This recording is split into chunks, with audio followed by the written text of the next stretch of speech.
ನಮಸ್ಕಾರ. ತುಂಬಾ ಜನಕ್ಕೆ ನಿದ್ರೆದೇ ಒಂದು ಪ್ರಾಬ್ಲಮ್ ಆಗಿರುತ್ತಲ್ವಾ? ನಿದ್ರೆ ಮಾಡಬೇಕು ಅಂದ್ರೆ ಕಷ್ಟ. ಕೆಲವರಿಗೆ ಚಿಂತೆ ಇದ್ರು ಸಂತೆಲೂ ನಿದ್ದೆ ಮಾಡ್ತಾರೆ ಅಂತ ಗಾದೆ ಮಾತೆಲ್ಲ ಕೇಳೋದಕ್ಕೆ ತುಂಬಾ ಖುಷಿಯಾಗಿರುತ್ತೆ. ಆದ್ರೆ ನಿದ್ರೆ ಎಷ್ಟು ಚೆನ್ನಾಗಿ ಬರುತ್ತೆ? ಆ ನಿದ್ರೆ ಚೆನ್ನಾಗಿ ಬರಬೇಕು, ಆ ನಿದ್ರೆ ಸಮಸ್ಯೆ ಹೊರಗಡೆ ಬರಬೇಕು ಅಂದ್ರೆ ಏನ್ ಟಿಪ್ಸ್ ಗಳನ್ನ ಫಾಲೋ ಮಾಡಿದ್ರೆ ಅಲ್ಲಿಂದ ಆ ಒಂದು ಸಮಸ್ಯೆಯಿಂದ ಹೊರಗಡೆ ಬರ್ಬೋದು ಅನ್ನೋದ್ರ ಬಗ್ಗೆ ಇವತ್ತು ನೋಡೋಣ.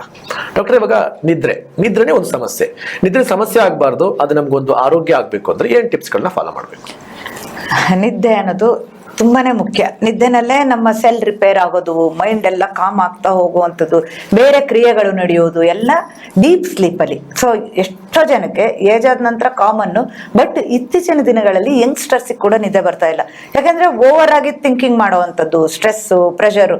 ಇವತ್ತಿಂದ ಮಾತ್ರ ಇವತ್ತು ಹೇಗಿದ್ದೀವಿ ನಾವು ಅನ್ನೋದು ನೋಡಬೇಕು. ನೀವು ನಾಳೆ ಬಗ್ಗೆ ಯೋಚನೆ, ಹಿಂದೆ ಆಗಿರೋದ್ರ ಬಗ್ಗೆ ಯೋಚನೆ, ಇದನ್ನ ಬಿಟ್ಟು ಹಾಕಬೇಕು. ಸೊ ಅದು ತುಂಬಾನೇ ಮುಖ್ಯ. ಅಟ್ ಪ್ರೆಸೆಂಟ್ ನೀವು ಹೇಗಿರ್ತೀರಿ ಅನ್ನೋದು ಮುಖ್ಯ. ನಾವೆಲ್ಲದು ಮಾಡೋದಕ್ಕೆ ಏನಕ್ಕೋಸ್ಕರ?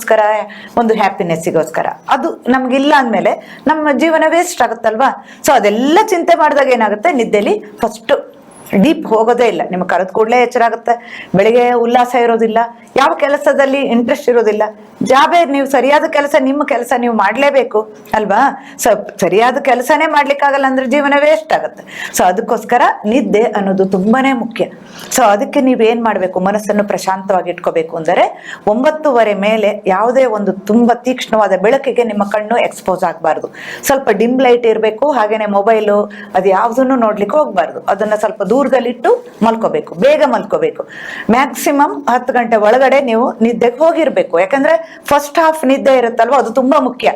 ಅಂದ್ರೆ ನಿಮ್ಗೆ 9:30 ಅಥವಾ 10 ಗಂಟೆಯಿಂದ 2 ಗಂಟೆ 3 ಗಂಟೆವರೆಗೆ ತುಂಬಾ ಡೀಪ್ ಹೋಗ್ಬೇಕು ಸ್ಲೀಪ್. ಆಮೇಲಿಂದ ನೀವು ಎದ್ರು ಏನೂ ತೊಂದರೆ ಆಗೋದಿಲ್ಲ, ನಿಮ್ಮ ಆರೋಗ್ಯ ಚೆನ್ನಾಗೇ ಇರುತ್ತೆ. ಬ್ರಾಹ್ಮಿ ಮುಹೂರ್ತದಲ್ಲಿ ಎದ್ರೆ ಒಳ್ಳೇದೇನೆ. ಸೊ ಅದಕ್ಕೆ ನೀವು ಕೆಲವೊಂದು ಪೂರಕವಾಗಿ ಪ್ರಾಣಾಯಾಮಗಳನ್ನ ಮಾಡುವಂಥದ್ದು, ಅಥವಾ ಗಸಗಸೆ ಬಾದಾಮಿನ ರುಬ್ಬಿ ಹಾಲು ಮಾಡಿ ಕುಡ್ಕೊಂಡು ಮಲ್ಕೊಳ್ಳುವಂಥದ್ದು. ಮಲ್ಕೊಳ್ಳಿಕ್ ಮೊದಲು ಓಂಕಾರ ಉಚ್ಚಾರಣೆ ಅಥವಾ ಡೀಪ್ ಬ್ರೀದಿಂಗ್ ಅಂತ, ಡೀಪಾಗಿ ಉಸಿರು ತಗೊಳ್ಳೋದು. ಅದು ಚಂದ್ರನಾಡಿಯಲ್ಲಿ ಅಂದ್ರೆ ಲೆಫ್ಟ್ ಅಲ್ಲಿ ಮಾತ್ರ ತಗೊಳ್ಳೋದು, ಬಿಡೋದು.